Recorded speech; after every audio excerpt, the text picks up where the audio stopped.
أعوذ بالله من الشيطان الرجيم بسم الله الرحمن الرحيم الحمد لله رب العالمين الصلاة والسلام على رسولنا محمد وعلى آله وأصحابه وأتباعه وسلم. So we have been studying the verses that goes as God is the creator of all things and He is the guardian and disposer of all affairs. To Him belong the keys of the heavens and the earth. Another verse, so glory to Him in whose hands is the sovereignty of all things, and to Him will you all be brought back. And the other verse, and there is not a thing, but its sources and treasures inexhaustible are with us, but we only send down thereof in due and ascertainable measures.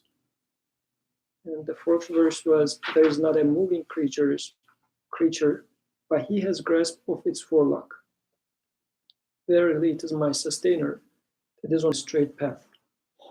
And we were studying the interpretation of those verses from 22nd word, second station of Said Nursi's The Words. And for the previous two sessions, we talked about the two types of unity of the Creator. And we said that one type of it was an overall, saying that the vast universe must have been created by Him. And the second type was looking at every single entity in the existence and arrived to a conclusion that this must have been made and created by the one who creates everything. So being able to observe His signature over every single creation and arrive to a conclusion as such. And the author was saying that this second approach, you will be much more secure and sure, whereas in the first one, you are going to be, you can easily be deceived, or you can attribute the authority to somebody else, although the initial verse was saying that everything belongs to Him. So this week, inshallah, we will study the second flesh, because in the first flesh, the author was giving us this background. Now in the second flesh, he is starting to practice what he meant by reading through the signature on every single existence that points to its maker. So, Abdurrahman, would you like to read for us the second flesh? Sure. Second flesh. Look at this garden of the universe, this orchard of the earth. Okay, look at this garden of the universe, this orchard of the earth. Look carefully at the beautiful face of the heavens, gilded with stars. You will see that on all the artifacts spread out and scattered over them are stamps particular to the Creator of all things, and on all creatures are seals special to the Maker of all things, and on the levels of being written on the pages of night and day and summer and winter, all published by the pen of power, are inimitable, illustrious signatures of an all-glorious Maker and all-beauteous Creator. We shall now mention a few of those stamps, seals, and signatures by way of example. For example, of the innumerable stamps, consider this one out of many placed on life. He makes everything out of one thing, and makes one thing out of everything. For he makes the innumerable members and systems of animals out of a fluid, and also out of simple water which is drunk. Thus, to make one thing everything is surely the work of one possessing absolute power, and one who with perfect order transforms into a particular body numerous substances from the innumerable foods eaten, whether plant or animal, and weaves from them a particular skin, and makes from them simple members, is surely one powerful over all things, and one knowing of all things. Indeed, the Creator of life and death administers life through His wisdom in this workshop of the world, through a law issuing from His command, so miraculous that only one who holds the whole universe in the grasp of His power could apply that law and enforce it. Thus, If your mind is not extinguished, and your heart not blind, you will understand that what makes one thing with perfect ease and order, and makes everything one thing skillfully with perfect balance and order, is a stamp particular to the maker of everything, and a seal special to the creator of all things. For example, if you see that together with weaving 100 rolls of broadcloth, and various other clothes like silk or cambric, from a single ounce of cotton, a wonder worker makes many foods from it like halwa and pastries. Then you see that he takes a handful of iron and stone, honey and butter, water and earth, and makes some fine gold. You would certainly pronounce him to possess unique art, for all the elements of the earth are subjugated to his command, and all the substances of the earth subject to his word. Indeed, the manifestation of power and wisdom in life is 1,000 times more wondrous than this example. Thus, one stand out on life out of many. Jazakallah khair. Okay, so initially he started saying that actually he's sort of establishing again a background in every pages or facets of existence or life. There are numerous signatures that can be read like this. And in here he was explaining, if you like, as if a motto, saying that whoever making everything out of one thing and making one thing out of everything is a signature. I can say that this is the summary sentence of this paragraph.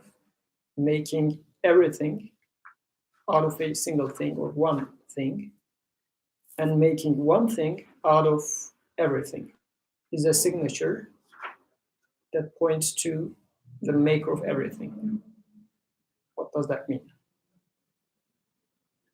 Any comments about that? I mean, it sounds very poetic, but what does that mean?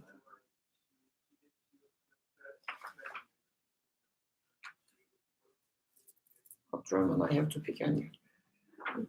There's other people here. Unfortunately. Okay. What do you want me to say? What does this text say?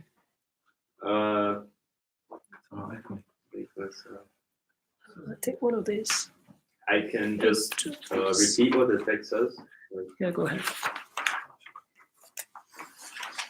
But I guess I won't repeat it. So let me try to think of an example. If I can think of an example, let's say if someone can make one thing out of everything, so he takes everything, he makes one thing, then he proves like the forward way that he can make one thing, and then he proves like he has a. I don't know how to explain it, but it seems very he's definitely the owner of everything if he can do that. Why? Because he must understand everything so well that he can make one thing out of it. But then after he makes one thing out of it, he can also make everything again. So you need to understand everything about everything. Was he close? Was he getting close to answer? I think he's got So we are studying the second flesh from the text. So, what do you think? Would you like to rephrase what he tried to rephrase, but to some extent he was successful for sure? The question is about how creating one thing out of everything and everything out of one thing. Yeah. Is a seal. Okay. Yeah. How is it a seal? So the way I see, since he's discussing the verses at the beginning, in which, for instance, the first verse was saying God is the creator of all things. And then in another verse it says, so glory to him in whose hands is the sovereignty of all things. there is another verse, there is nothing at think, but its sources and treasures are inexhaustible are with us. So all sources also with him.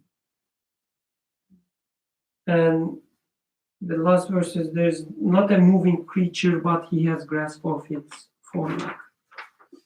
I guess, so the emphasis, the way I see the emphasis in all these verses is his comment on everything, his knowledge of everything, his control of everything. So this Kullushain is somehow emphasized there. And here in the second flash, I guess the author is saying, if you look at the creation around you, you will see that everything is connected to each other in a like extreme way. So if you want to define what a flower is, for instance, you have to refer to all other creatures. Like you have to refer to earth, all the minerals, waters, the air molecules, the sun, sunlight, everything you can imagine. Everything comes together into a flower. And interestingly, when you look at, again, like every being in the, let's say, on the earth, you will see that there are a few building blocks which makes everything. So it is, I guess he's saying that it is easy to see how everything is so interwoven. Therefore, if you see that there's one who can control flower, he has to control everything else as well. Or to create the flower, you have to create the spring, as he was saying in another place. Yeah, this is what I understand. Thank you. Would you like to add anything? I think he said it weird. I just thinking, I don't know why I'm thinking like an analogy with the iPhone, right? Is that my iPhone connects with my Mac and it connects with whatever the charger works for it. It connects all these different devices that are made by this whatever Mac. Right? But the Android isn't compatible. Right? Like, I mean, it doesn't work and it doesn't integrate. You know, maybe you can find a connector or something that integrates. But those that's made by the same manufacturer, they're made to work with one another. Right? I don't know why I'm thinking of this as an analogy, but I mean, I was thinking because now you're talking about the one thing that's made out of everything, you know, is that system of creation. You know, we talk about circle of life, and we talk about, you know, all of these kind of things. So basically, it's what you said, right? It all. I also was thinking of, because you were talking about the analogies, I was thinking about how we use the birds and the bees as like explaining like human things.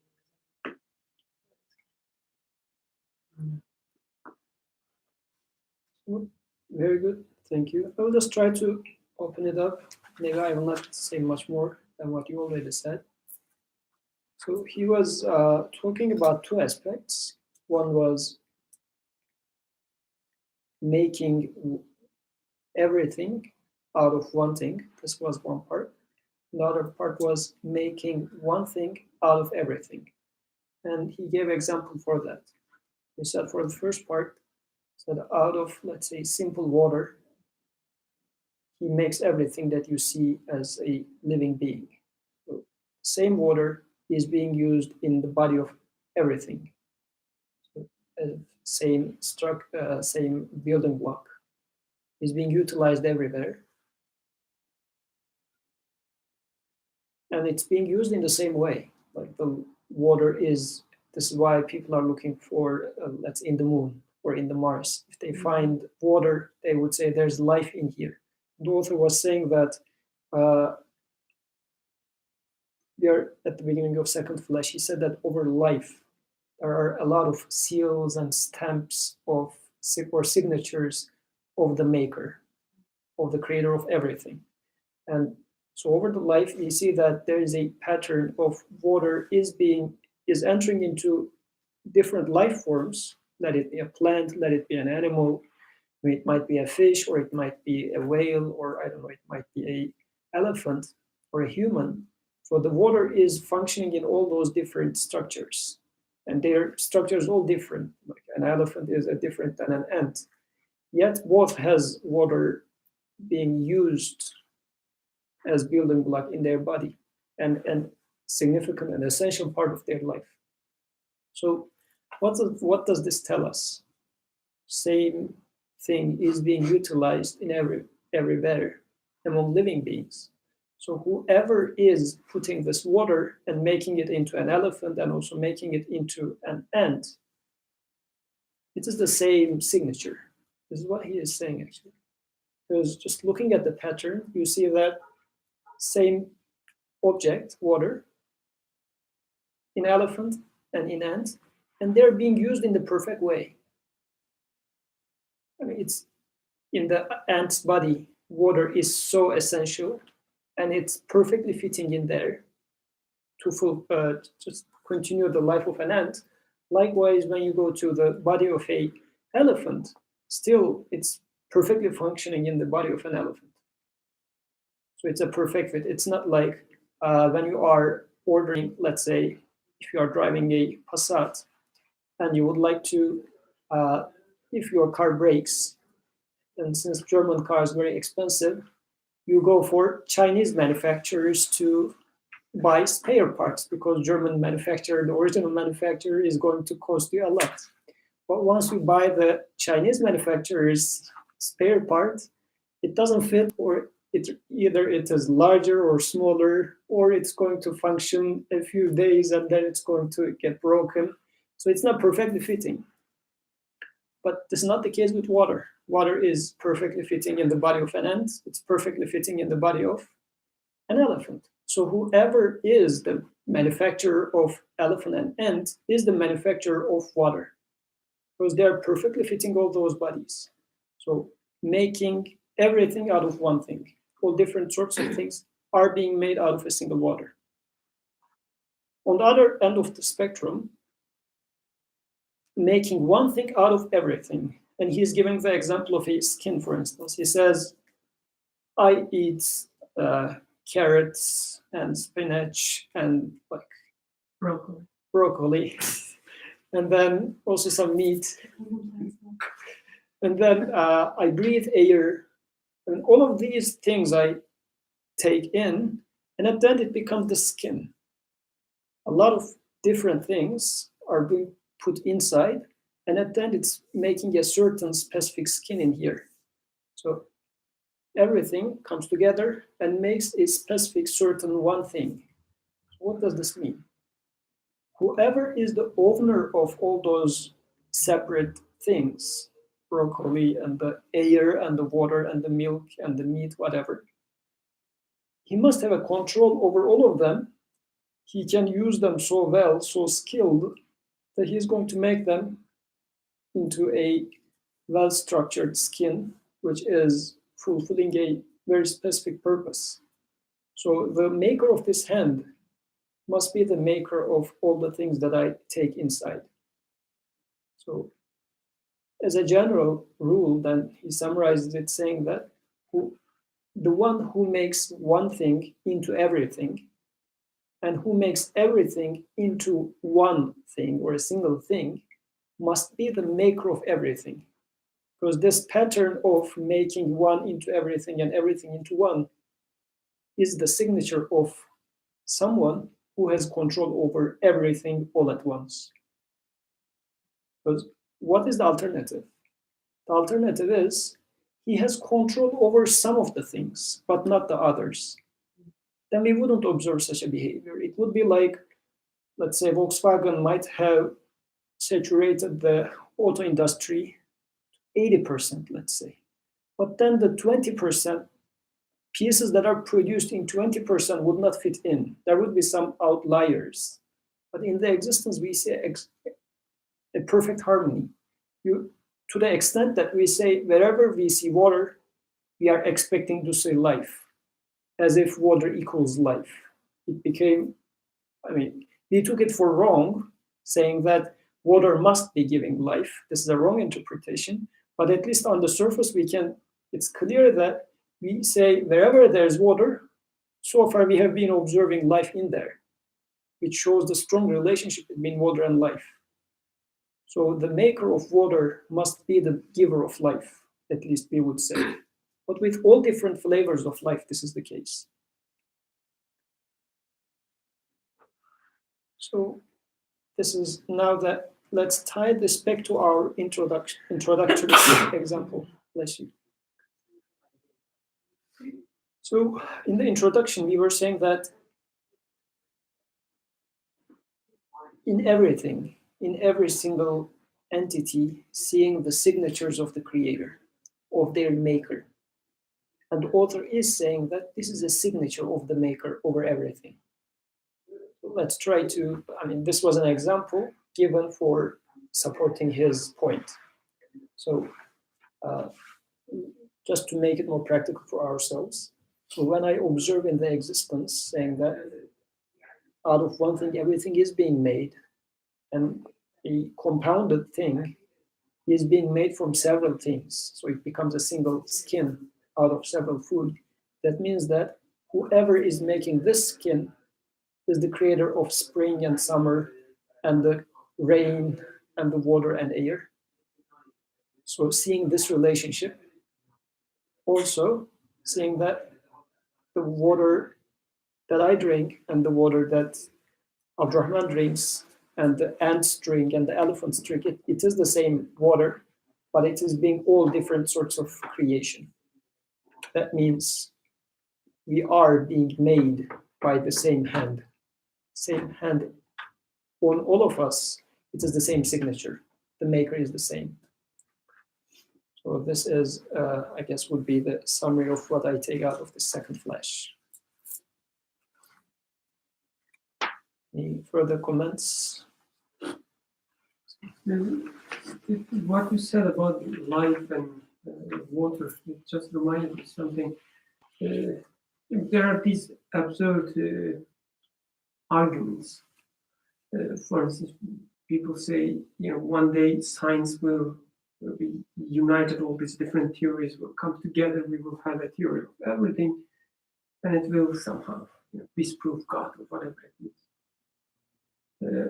And on the other side, in the mirror image, we see other absurd claims of, let's say, believers who says, oh no, science will not be able to do such things. They have all these different theories. They cannot even communicate to each other. Therefore, there must be a God. It's interesting. Author says like something neither. It says actually you should expect such a theory of everything. You should expect such a unification in understanding of the universe. And it will be another seal of the Creator. Just like this universality of science or universality of understanding of the universe, let's say, it's another seal, another evidence of the Creator, that everything is being created by one hand. And actually, in a sense, of course, I don't know the context of what they mean by theory of everything, but in a sense, what he is saying is an explanation for everything in the existence. He's saying that whoever does one does everything. Whoever does everything is the door of every single thing. So, in a sense, whoever is feeding anybody, any life with water, is the giver of life everywhere. So this sort of a universal rule is bringing out now. I saw the movie, they had the theory of everything. Oh, yeah. Tawhid is the theory of everything. Exactly. Well, then let's continue with the third flash.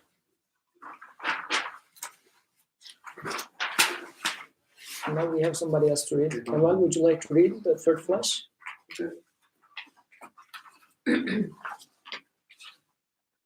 What look at the living creatures revolving in this flowing universe, in this flood of beings, you will see that on each are many seals placed by the ever-living and self-subsistent one. One of them is this: a living creature, for example, a human being, is quite simply a miniature sample of the universe, a fruit of the tree of creation and the seed of the world, where he comprises samples of most of the realms of beings in the world. It is as if the animate being is a drop filtered from the universe in an extremely fine measure. So to create it and be its sustainer, one has to hold the whole universe in the grasp of one's power. Thus, if your mind is not submerged in delusions, you will understand that to make a word of power, for example, a honeybee, a minute index of most things,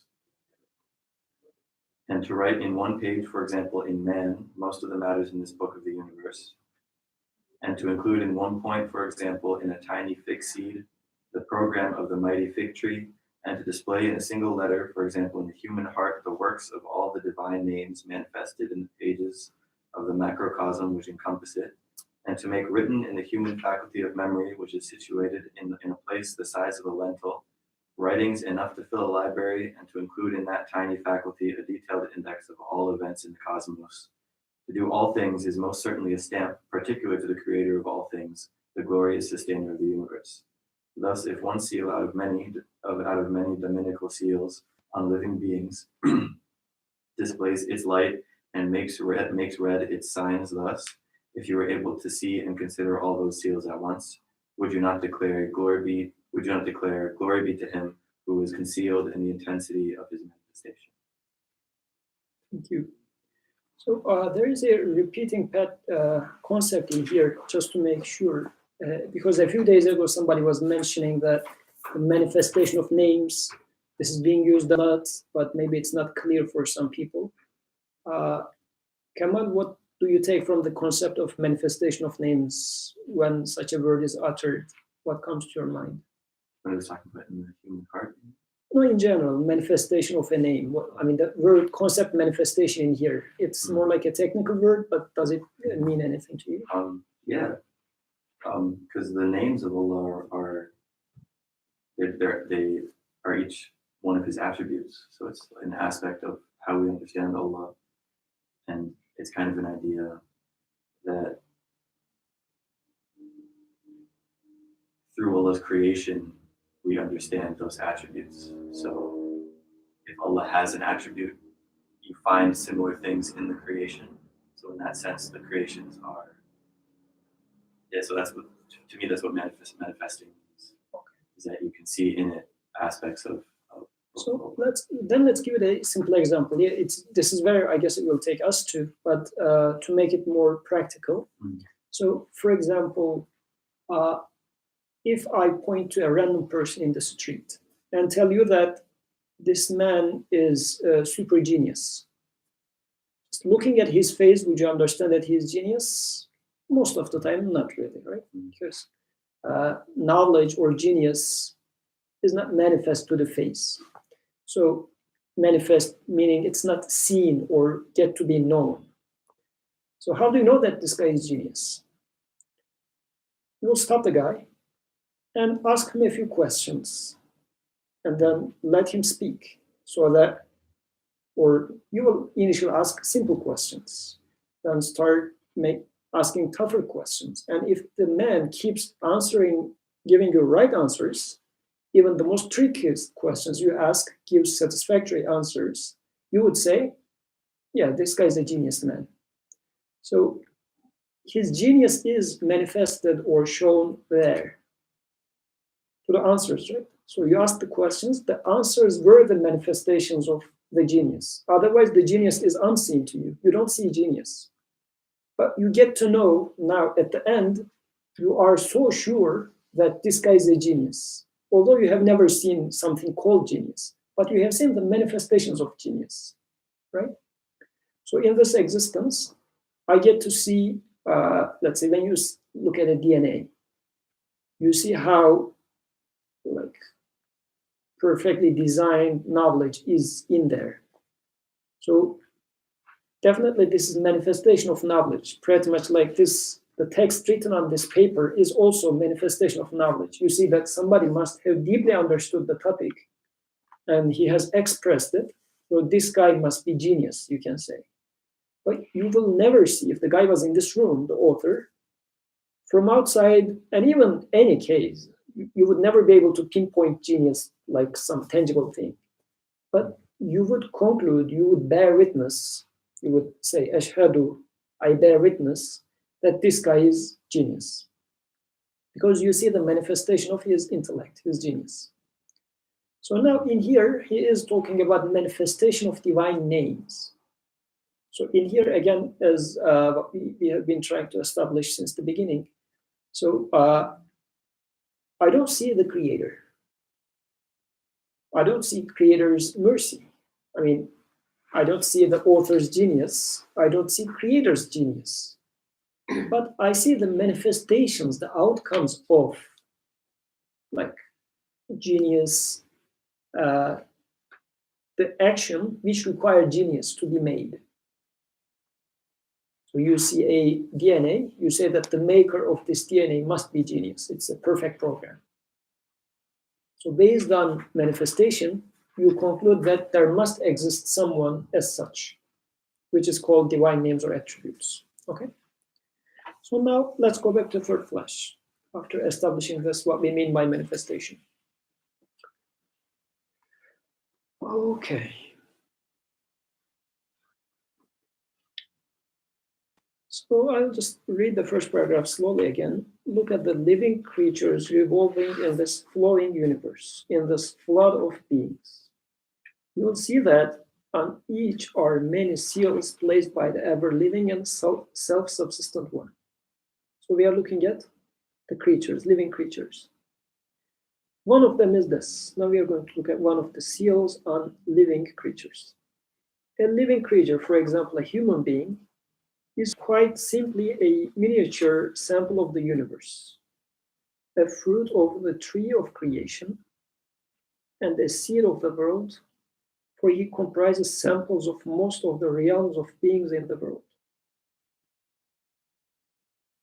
It is as if the animate being is a drop filtered from the universe in an extremely fine measure. So to create it and be its sustainer, one has to hold the whole universe in the grasp of one's power. What did he say? There's something that came to my mind in the second flash as well, that we were giving examples of the idea of one thing being made from everything, everything being made into one thing. And I feel like the examples we were giving were kind of more macro scale, but then to be even more general, just atoms is that's all that exists. Mm-hmm. There's nothing other than just atoms and elements. Mm-hmm. And that in different combinations makes everything that we see. Mm-hmm. So on even more extreme scale, there's not a real difference between me and a meteor, except for the organization. So in that sense, humans literally are, it's exactly right. They're the same things that are found everywhere in the universe are found in humans as well. And to be able to put them together in exactly the right way, like that's something scientists have no idea. They don't even try to think about it. Like, how do you make a consciousness out of atoms? It makes no sense. They don't even think about it really. So to be able to do that means you have to have the deepest ability to control everything. So let's talk about the specific thing that he is mentioning. A human being is quite simply a miniature sample of the universe. One way to take it is man is also made up of particles, atoms. What else can it be? Man being a miniature. For example, I guess DNA might be my miniature because everything that is being manifest in here is in my DNA. But how about man is a miniature of the universe? What does that mean? I mean, I'm not going to say that I know what it means. I mean, one, I'm thinking the statement of Ali radiallahu anhu, that says there's a universe inside of you that you don't perceive. But I mean, something that was said here that I guess I never thought of was this idea of being distilled, right? So that everything that's in creation, but in a kind of concentrated form, right? So like we talk, I'm in the essential oils, right? So if you get the essential oils, you have like one drop, and one drop is worth so many plants. but that it has all that properties in a more concentrated way. But I don't know. I mean, I sit here and I just wonder about this sometimes, right? Because, you know, we see in our universe, we have a solar system, and there's these different bodies that are going around the sun. And then we see, you know, at the cellular level, we have, and at the molecular level, we have orbits that are happening, you know, as well. And, you know, we have lungs that breathe, and the earth has lungs that breathe in terms of like the trees. And I have a picture on, it's a meme, right, where you're looking at a lung and you're looking at a tree next to each other, and talking about like the same sort of thing is that it looks the same. The way that it branches out is the same, and the tree also has roots, you know, and we have these veins that run through our bodies, and they're so much the same, you know. And I'm almost kind of amazed at how I never, like how long it took me in my life to associate roots with like what runs through my own body as well. Yeah, so I kind of feel like all of science is sort of discovering that. Mhm. And I also have this other thing that I saw on Facebook. Sorry, but it's like a little video clip, and I don't know if anybody's seen this, but it's like it looks like a little string cartoon character like walking along carrying a big ball, and apparently it's supposed to be happiness. And so it's this thing that's inside of us that's walking along and carrying this ball. And it just looks like a little character, like carrying this thing. And, you know, we live in this world and we move things around and we got to do things and we function. And then there's these little creatures that we can't even perceive, you know, and little parts of ourselves that we don't perceive that are also like just doing their thing and we don't even notice it. You know, but it's part of what's keeping us alive and functioning.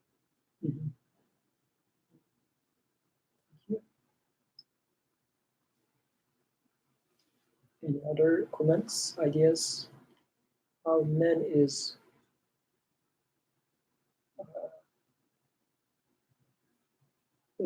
it's a miniature sample of the universe.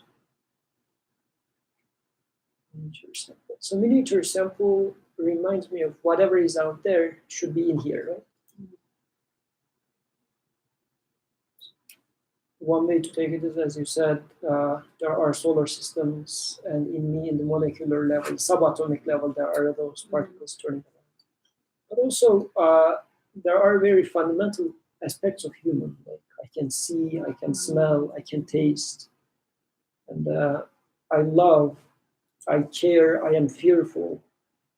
So these aspects are in me, and I do observe this in the existence outside as well.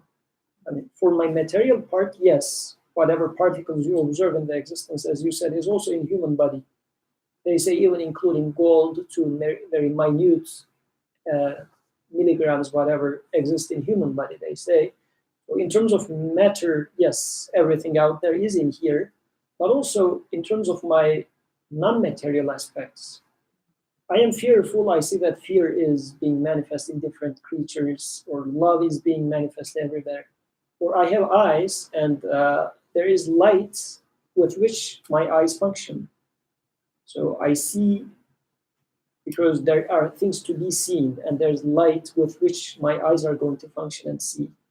There is this sound, for example. Have you ever thought why water is making sound when in a waterfall? Isn't it a very interesting thing? It makes a specific sound, as if it is saying, here, look, here I am. Just pay attention to me.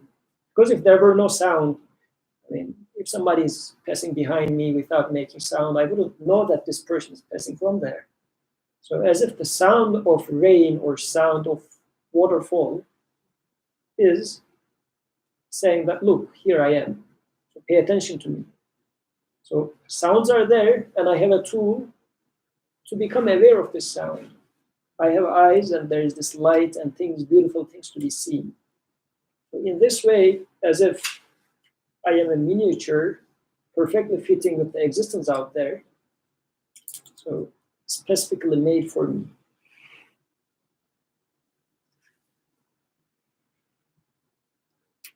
So he says, in order to make man, the maker of man must be the maker of existence, so that he is going to distill the whole existence and as if make it into man. So whoever is the maker of man is going to be the maker of existence. This sort of a relation now he is talking about. So then he keeps talking about these things that I made in bullet points. So thus, if your mind is not submerged in delusions, you will understand that to make a word of power, for example, a honeybee, a minute index of most things. Says he considers honeybee as a word of power.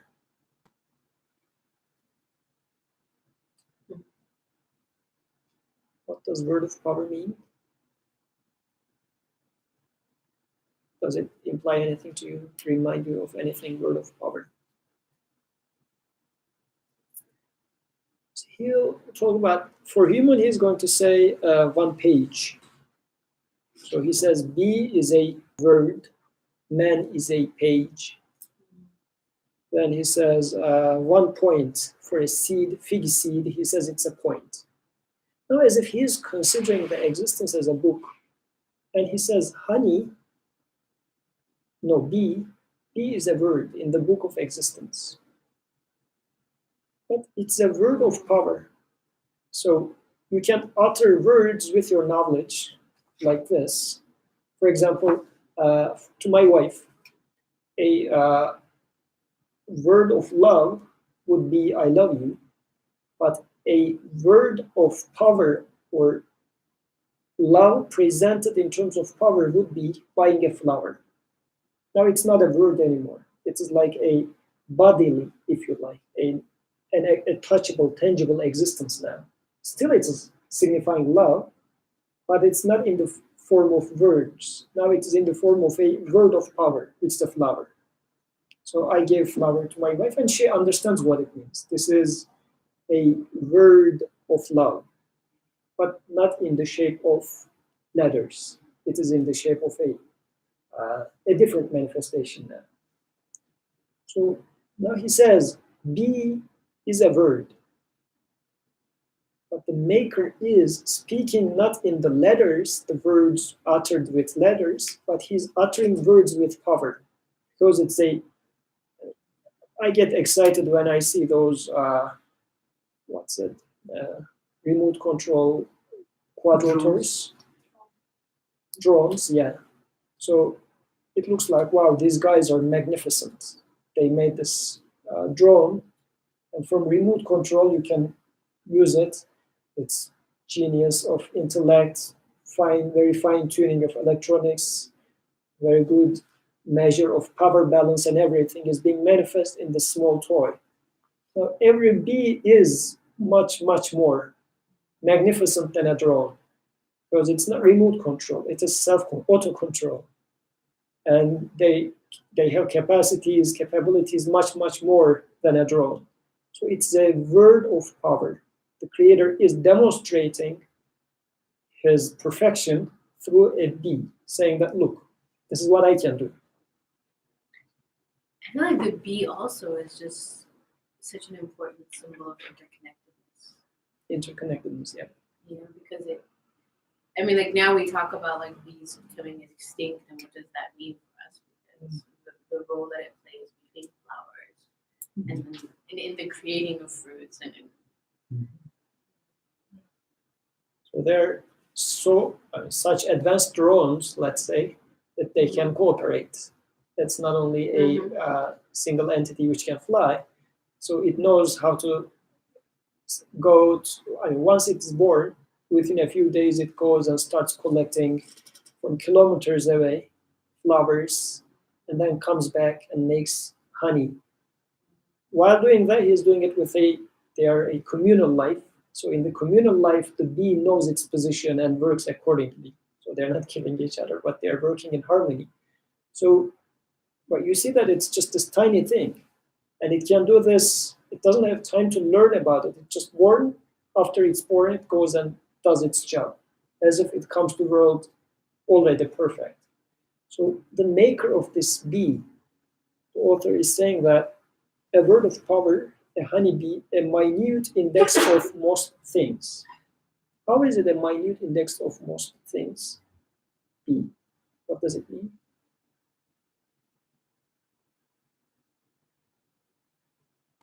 What do you think, Kamal? Bee. How is a bee minute index of most things?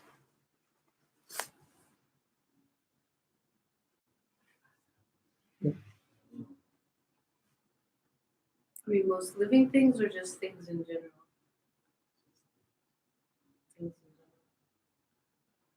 So, for example, if I say this iPhone is a minute index of pretty much like the 20th century technology, because it has wireless in it, it has like, I don't know, all different sorts of multiple layers of electrical circuits. It's not a single layer.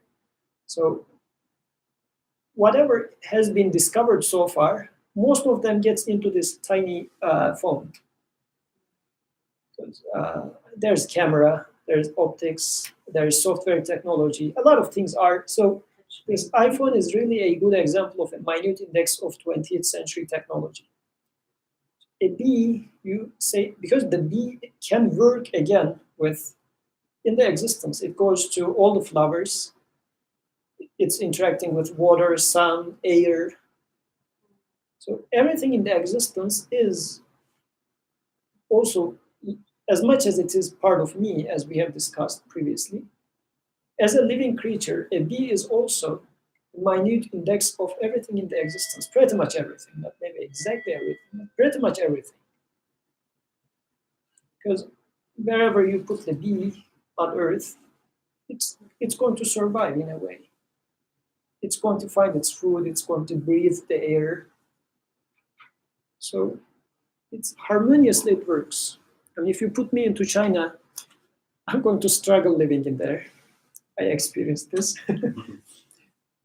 Maybe my environment was, I mean, I am an unusual type, but a bee can perfectly find and live in a different environment. I mean, it's a perfect fit. I think it'll still struggle because it won't find its way to the hive.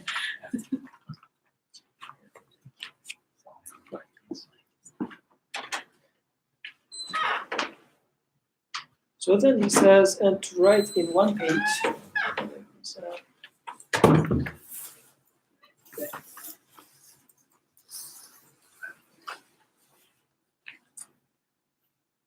we are reading the third flash. And to write in one page, for example, in man, most of the matters in this book of the universe. We talked about this. And to include in one point, for example, in a tiny fig seed, the program of the mighty fig tree. And this is something that we observe. The entire fig tree is written inside this tiny seed. And now we even know much more detail than this. The author is attracting our attention to this visible part of it. But now we know that it's even tinier than that. The DNA is just like very tiny knowledge. The entire program lifetime of a fig tree is written in this, or you and me is written in this tiny programs called DNA.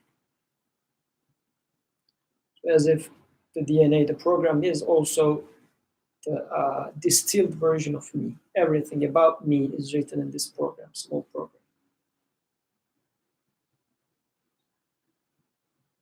Then he says, and to display in a single letter, for example, in the human heart, the works of all the divine names manifested in the pages of the macrocosm, which encompass it.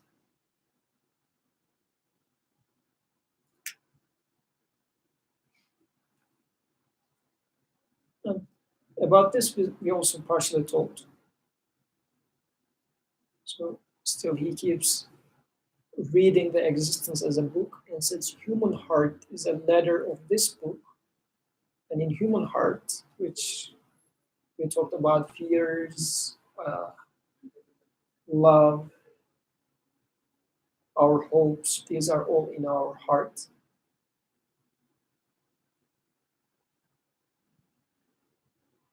The works of all the divine names manifested in the pages of the macrocosm is written in the human heart. What else do you take from this? Any further comments about this one?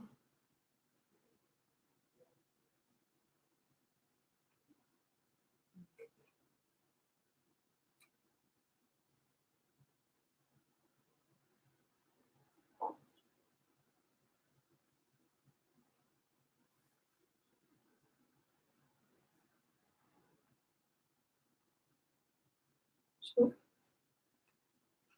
I guess this is more or less would be an extension of what we discussed before. But in my heart, let's say, if I was a person that doesn't have a feeling of compassion, and I observe cat and kitten, what would I see in there?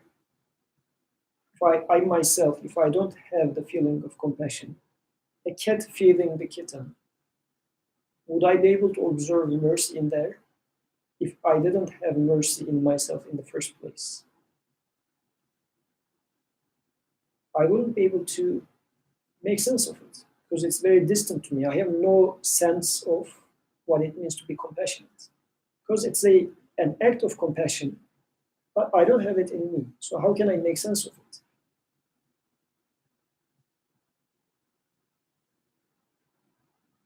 Does it make sense? You can. So anything in my heart, author is saying that human heart, what I understand from heart is my non-material part, my non-material aspect. There are a lot such feelings in me through which I make sense of what's happening in the existence. Otherwise, I wouldn't be able to make sense of anything. I can make sense of compassion, I can make sense of knowledge. If I didn't have any sort of intellect or knowledge, how would I be able to see that DNA is a manifestation of knowledge if I didn't have the notion of knowledge in the first place? So human heart,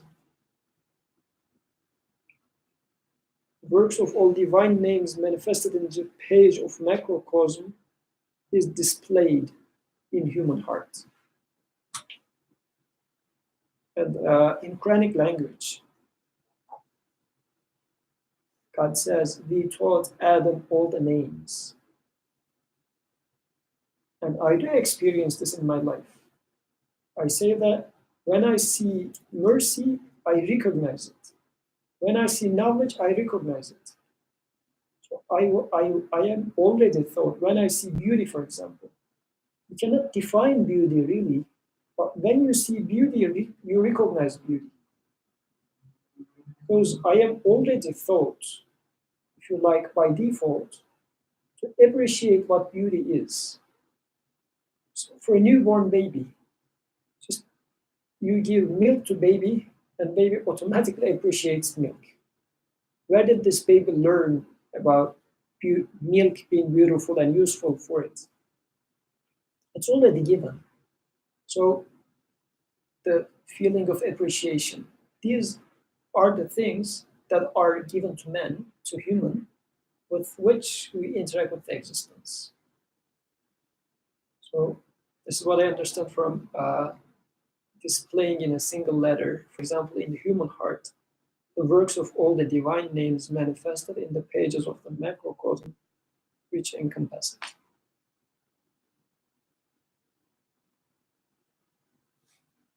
And one last point, that to make written in the human faculty of memory, which is situated in a place the size of a lentil, writings enough to fill a library, and to include in that tiny faculty a detailed index of all events in the cosmos. So human memory This is another thing that we take for granted. So much information is being recorded. I do almost nothing for recording them. If you think about how do you record the things that you record, you just repeat the thing that you are trying to memorize, maybe, if it's a memorization. Or if I ask you what happened to you in the morning, how was the conversation you had with your professor, it's recorded. You just spoke with your professor, and after the conversation ends, you come and you report what you talked. You didn't do anything extra to record this conversation, but it's recorded. So writing is enough to fill a library is included in this memory, human memory. Now the author is saying that to do all things, all such things, is most certainly a stamp particular to the creator of all things, the glorious sustainer of the universe.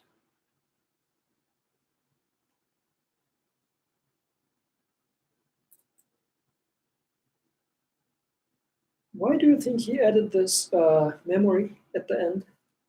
I can see the relation of the previous ones. For instance, the honeybee, man, fig seed, and the human heart.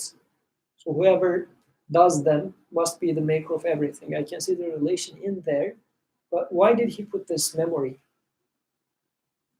Whoever records these memories must be the creator of all things. Why is this the case? Can you see the relation?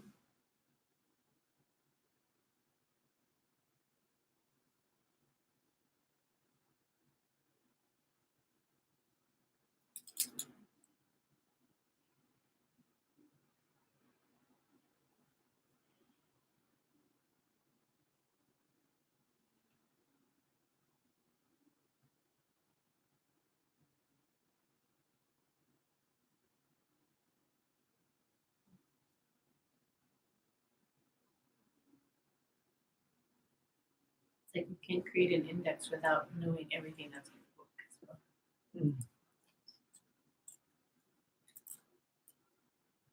Only the author or someone who knows the entirety of it could actually make it. A detailed index of all events in the cosmos being recorded.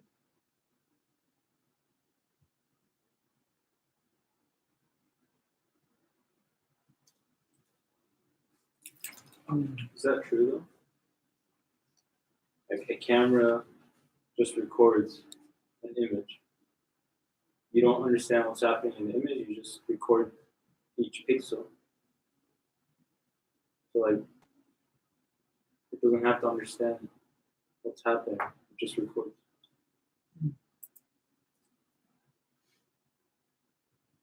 But you do understand.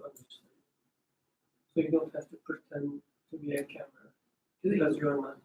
But you understand, like your eye sees, but then what your eye sees records, yes. But understanding is not like Necessary. It's possible. Right? People see what they don't understand. okay, but and this I don't exactly see why he put this as the last point.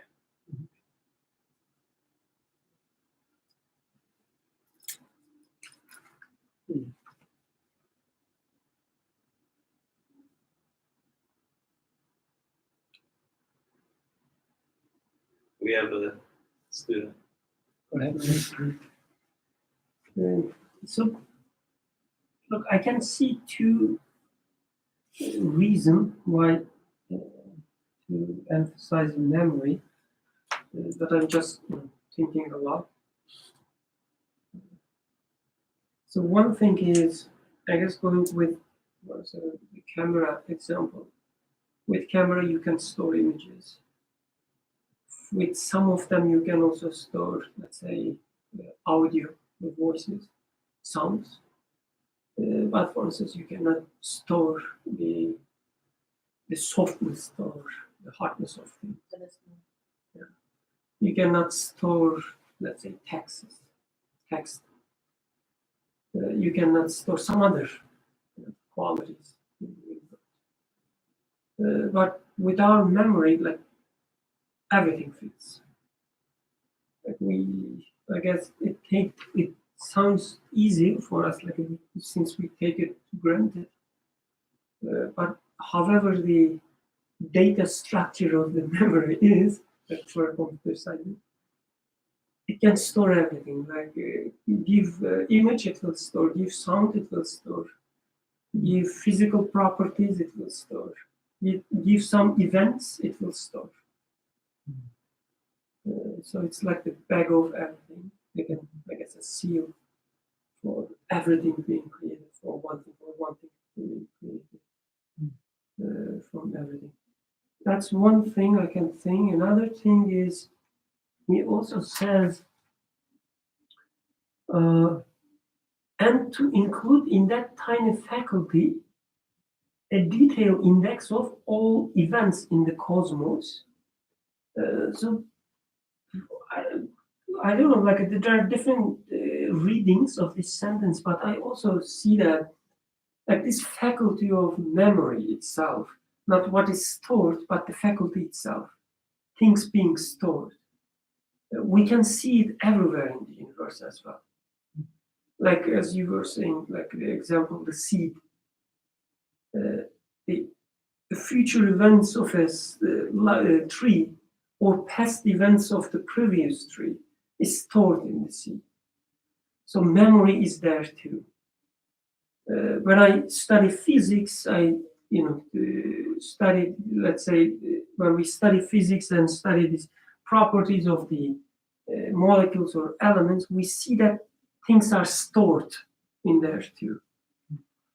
Or like it's being stored, or memory is also a faculty, or let's say the quality that we can see everywhere in the universe. It's like a manifestation of a name of the creator. So yeah, this is the second part that I think. So overall, what he said in this paragraph was, human is the seed of existence in one aspect. He said a bee is also like a tiny miniature of the environment that it is living in. And he gave the example of human heart being like a miniature or a seed for all divine names being manifested in that, or ability to appreciate beauty, knowledge, fear, hope, whatever is all in there. And then he gave the example of finally memory, human memory, or again, the memory of seeds and everything, taking them as memory. A larger scale of knowledge is being summarized and put into a small scale. First-hand experience for this is in my life, it is my memory. So whoever is recording this memory, whoever is writing the seed, whoever is writing the DNA, whoever is writing my heart with all those feelings, must be the one who is manifesting them in the larger scale as well. Because he is the one that has written the summary, must be the one who is expanding them. So whoever is the writer of the seed must be the writer or maker of the tree, because this knowledge is now being opened up and manifest in the larger scale. So whoever is the author of the man, page of man, must be the author of the book of existence, because this man is the summary of the book of existence. Everything written in here, because it is like man is a perfect summary. So whoever is the summarizing this must have a complete knowledge of the entire book, because man is a perfect summary, and it's perfectly fitting in where it is written.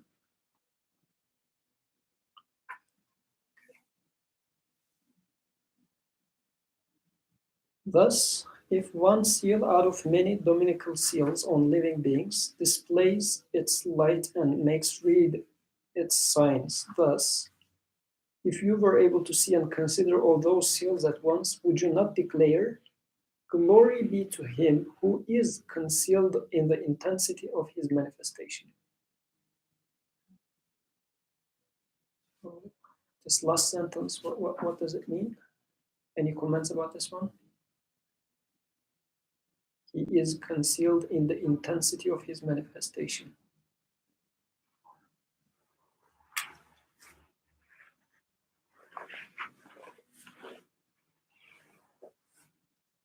It's like an Arabic phrase. It says, Subhana man tahayyara. Oh no. Subhana man ikhtafa bishiddati dhuhurihi. So he is hidden in the intensity of his manifestation. So you don't see because he's manifesting everywhere and you take it for granted. When you ask, if you don't pay attention, you say, where is he? I don't see him. But actually, everything that is manifest is coming from him. This is why he says, if you were able to see all of them together, you would be able to say this. Because you would say there is nothing but his manifestation. Everything that I observe is his manifestations. Because you hear sometimes people say, I don't see mercy in the existence. I don't see God anywhere. And just taking it in a way that the existence is so cruel, or as if there's no trace of God. There is nothing to prove existence of God, this sort of a perspective. And I heard this a lot, people saying that you cannot prove existence of God, whatever. Now the author is saying that he just show us a few of those seals and stamps which are apparent everywhere. He says if you were able to see all of them together, you would say that, oh, existence is nothing but his manifestations. Names are being manifested. It was nothing else. But because this is what everything was, it was concealed from my perception. I didn't see it because it was everywhere. Okay?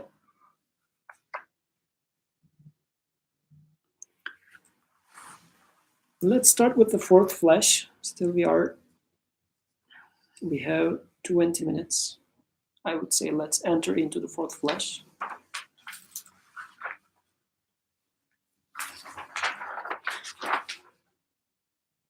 Nibras, can we test your slow reading? I'll try. You'll try. Okay. So let's read slowly. Fourth flash. Look carefully at the multicolored, multifarious beings swimming in the seas of the heavens and scattered over the face of the earth. You'll see that on each are inimitable signatures of the pre-eternal sun. Just as a stamped sun life and seals on living beings are apparent, and we saw one or two of them, so are there such signatures on the giving of life. Since comparisons being profound meanings closer to the understandings, we shall demonstrate this truth with a comparison. For example, from the planets to droplets of water, to fragments of glass and sparkling snowflakes, a signature from the sun's image and reflection, a luminous work particular to the sun, is apparent. If you do not accept the tiny suns apparent in those innumerable things to be the manifestation of the sun's reflection, you have to accept the actual existence of a true natural sun in every droplet and fragment of glass facing the light, and in every transparent speck before it, thus descending to the depth of lunacy. Let's stop there and make sure we understand the example that he gives.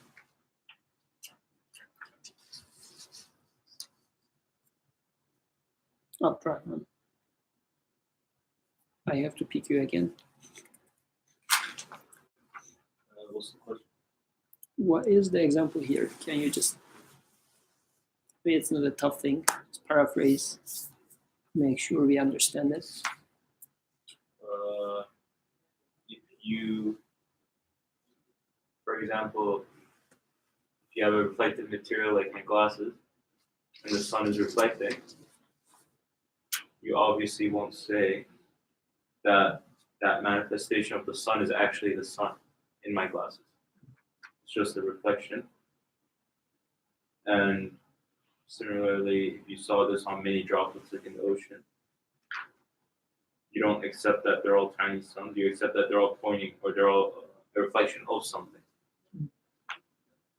That's what I understand. So in this sense, after the rain, you go outside, and the sun rise. So the clouds went away. Now you see the sun. Well, let's assume for the sake of example, you don't look at the sun, since this is the example. But you see that in every water droplet after the rain, you see there is a sun in every single one of them.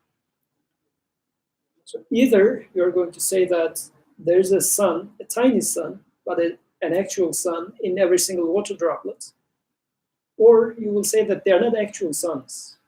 They're a reflection of a sun, if you like, a sun that's outside of this domain, a higher sun, let's call it this way, for the sake of example. Either it's coming from a single source, but being reflected over all these multiple water droplets, or there are actually this many smaller in size, but actual suns in every single water droplet, right? Continue. Let's keep reading. In just the same way, there is a signature on all living beings in regard to the giving of life from among the luminous manifestations of the pre-eternal Sun, that supposing all causes would gather together and have the power to act and possess will, they still could not imitate that signature. For living beings, all miracles of divine power are points of focus of the divine names, which are like the rays of the pre-eternal Sun. If that strange inscription of art, that wondrous ordering of wisdom, that manifestation of the mystery of oneness on living beings is not ascribed to the single and eternally besought one, it necessitates accepting that concealed within each living creature, and even in a fly or a flower, is an infinite creative power, a knowledge encompassing all things, an absolute will with which to govern the universe, and even the eternal attributes particular to the necessarily existence one, thus falling to the most ludicrous degree of misguidance and superstition. Quite simply, it necessitates attributing divinity to each particle of the flower or fly, for a state has been given to those particles, especially if they are in seeds, whereby they look to the living beings of which they are a part and take up a position in accordance with its systems and ordering. The particle is even in a position to look to all members of the species to which its living beings belong, or to fly with wings in order to be planted in a place suitable to the continuation of its species and to plant the species flag. In fact, it holds a position whereby that living being's transactions with all other living beings may be continued, and its relations with them connected with sustenance, for it is in need of all of them. Thus, if that particle is not an official of a possessor of absolute power, and if its relation with him is severed, it has to be ascribed an eye which sees all things and a consciousness which encompasses all things. Let's also read in short. In short, if the miniature suns and various colors and droplets of water and fragments of glass are not attributed to the sun's reflection and the manifestation of its reflection, one has to accept the existence of innumerable suns in the place of one sun. It necessitates accepting an utterly impossible superstition. In exactly the same way, if everything is not attributed to that absolutely powerful one, it necessitates accepting infinite gods instead of the single God. Indeed, gods the number of particles in existence, thus falling to the degree of accepting 100-fold impossibility. Thank you. Yeah. What do you think? It's just amazing because, yeah, if you had all these, every particle with its own God. Yeah, I mean, going back to this, I mean, even scientifically, we would say that existence is so improbable and life is so improbable and everything is so improbable. So that if these things were independent, that just that continuity would mean that they have to somehow agree upon with one another, you know, to cooperate. And it'd have to be a complete, you know, unanimous agreement, Yeah. you know, which would ultimately, Yeah, exactly. Because with the example, he was saying that in every single water droplet, we observe all the qualities of sun, right? Its color, its seven colors, its shape, and everything in a small scale, but all the properties of the sun is being visible over every single water droplet. And this is how it Looking at is. its heat. Yeah, and maybe a little bit of heat, but not too much, right? And also it doesn't have the say the mass of sun. Yeah. So there are some things that are missing, but to a large extent, we observe that a lot of things from sun is being observed in there. And he gives this as an example for particles of my body. These particles of my body, as Kemal was saying, if you look at human, what is human? Simply consisting of particles, nothing more than particles. Or subatomic particles, let's call them particles. So every particle in my body is acting in a way that it's doing its job properly so that this body is going to function. So you can imagine of every particle as if my body is a huge company which has 1 million, let's say, workers. And each worker is doing its job properly and perfectly so that I am functioning as a single entity. It's not like my hand is going this way, the other hand is going that way. Everything is intact. Tonight I sleep as Yusuf. Tomorrow night my face still looks like a Yusuf. It's not that overnight my face is changing into something else. Your nose goes on straight. You wake up and it's not. Yeah, so it's not happening like that. So everything is properly functioning and working, right? So what does that mean? Because every particle as if is knowing what the rest of the particles are going to act like. So this particle needs to know all the rest of the body, not only all the rest of the body, but also everything in, because my body is part of this globe of universe. So as if every particle needs to have an infinite knowledge, because infinite knowledge is being manifest in every single particle. Properly putting, for example, what does that mean? Why is it that infinite knowledge is manifest in there? Let's say this text, we have taken it from a book. And this text was fitting within the book in a certain position. And every word in this paragraph, in this page, is fitting into their place. So we say that the author, as long as the book is consistent within itself, we say that the author was aware of what he is writing and what he was going to write. So when he was even writing the first chapter, he knew that he was going to put this into the 22nd chapter. So he has a big picture in his mind. So he located this in here. Likewise, in my body, every particle, so it's not like independently they're acting. No, they're acting within a larger plan, if you like, because this body is certainly a plan. And if I am going to say that they are by themselves acting, there is no super thing, they're all the same. If they are deciding by themselves, then every particle needs to know everything to function properly. With the example, every particle, every droplet has to be a sun in and of themselves. So denying one creator, one sun, I have to accept infinitely many suns, infinitely many gods now. It's a very interesting idea, isn't it? Because denying God reduces to accepting infinitely many gods. So if a person says, I don't believe in God, implicitly what that means is, actually, I have to accept infinitely many gods. Every particle has to be a god in and of itself, which has infinite knowledge, infinite power, infinite wisdom. Because this is what is being manifest in there. I observe that every particle is being put at a location by taking into account everything else in the existence. This is what we have been studying so far. So if I don't accept that there must exist an all-knowing one, then all of them has to be all-knowing. But there's no other way.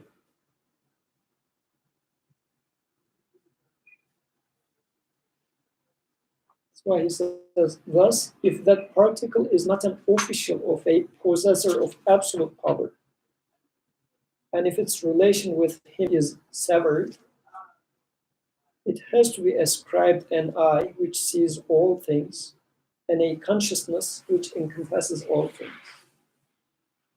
Every particle needs to be knowing and aware of everything else in the existence. As if the particle over here needs to be in constant touch with a number of particles in existence, thus falling to the degree of accepting 100-fold impossibility. The language that the author using in here is, he says, this would be a superstition, because now you are talking about 100-fold impossibility, because everything, every particle has infinite knowledge and power over other particles. And at the same time, what does this imply? Every particle is under the power of infinitely many other particles. So, because there's this notion of belief in God is superstition. You know what is superstition? If you don't accept one God, how are you going to explain this manifestation? Because the manifestation is visible. Either you will say that it comes from one single source, or you will say that they themselves are his sons or gods. But the real superstition is not accepting one absolute source, which boils down to accepting that everything is an infinite source, which is a contradiction, and thousandfold infinities are, inconsistencies are laying in there. This would be a real superstition. Okay, so let's stop here for today, inshallah. Next week we can pick up from here.